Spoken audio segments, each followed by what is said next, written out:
آدمای فرکانس پایینه. آدمای فرکانس بالا هم هستن ولی اونا باید در حد شما باشن دیگه. آدمای فرکانس پایین همش حرف میزنن، همش غذا میخورن، کار دیگه ای نمیکنن، دنبال لذت هستن. مثلا آدمای فرکانس بالا دنبال آرامشن که تو آرامشه وارد بعد کوانتوم بشی، بیای تو کوانتوم، تو خلا، بعد از اونجا باز فرکانست میره بالاتر.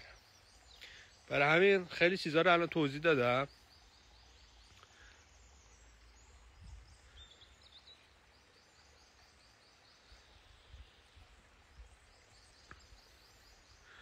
آره فرکانس عوض میشه. فصل ببین 1144 یه 14 هم اونجا داریم، درسته؟ این الان صحبت ها رو تایید کرد. این برای آدم، برای اون 114,000 تا 114,000 تا یا 1144 کد اونه. میلاد تانکیو. برای همین هر چیزی که لازم دارید اینجا بهتون گفتم دیگه. شما مثلا باید بیشتر تو تنهایی باشید دیگه، تو خلوت باشید. بعضی موقع مثلا 5 دقیقه 10 دقیقه با جمع، اگه برید تو اون جمع نمیتونن اونا خودشونو با تو هم فرکانس شما کنن.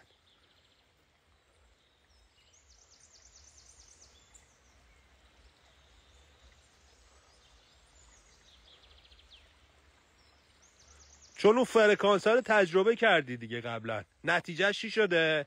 نتیجهش همین زندگی که الان داری شده.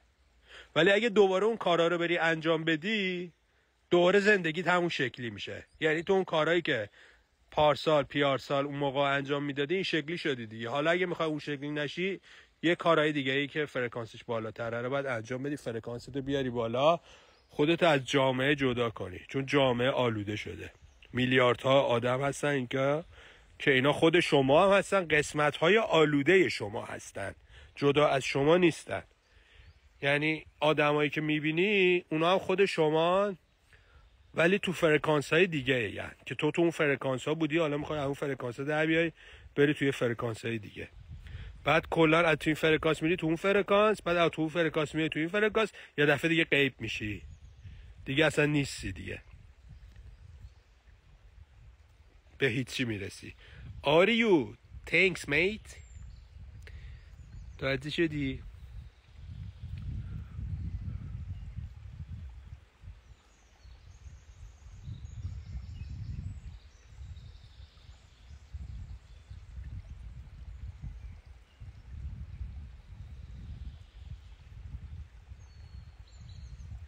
خانواده رو چطور جدا بشیم؟ خیلی سریع از خانواده باید جدا بشید. خانواده شما هم فرکانست اگر نیست، خودتو باید جدا کنی، دور بشی از خانواده. چون خانواده هم فرکانست نیست دیگه. خانواده با آدمای تو کوچه و خیابون همشون یه شکله، فرقی نمیکنه. همه خانواده ایم دیگه، همه ما یه خانواده ایم. حالا اونا یه فاصله شون فرق میکنه. خانواده اصل سم و داستان توی خانواده است. اگه خانواده خواب باشه، کارهایی که شما میکنی یا خانواده نمیکنه، دیگه هم فرکانس نیستی دیگه. یا تو باید بری هم لول خانوادت بشی، یا خانوادت باید هم لول تو بشن.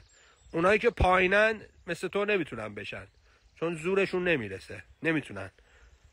برای همین تو هم آلوده میکنن. خیلی سمیه خانواده. با کدوم پول جدا بشیم؟ خب باید اول پول رو جذب بکنی، کم کم دیگه. یه دفعه میتونی از خانوادت جدا بشی. کار نشد نداره، برو تو پارک ها بخواب، خیابونا بخواب. در اون حد نیستی دیگه. آرش تانکی ممکنه ضعیف باشی، نتونی همینجوری الان خانوادت جدا بشی، بری تو پارک ها زندگی کنی، تو خیابونا زندگی کنی، یا بری تو جنگل. برای همین لول به لول، لول به لول، سلسله مراتب رو بتونی طی کنی. اول پول در بیاری. تو که پول نداری، اول باید پول در بیاری. چجوری پول در بیاری؟ با قوانین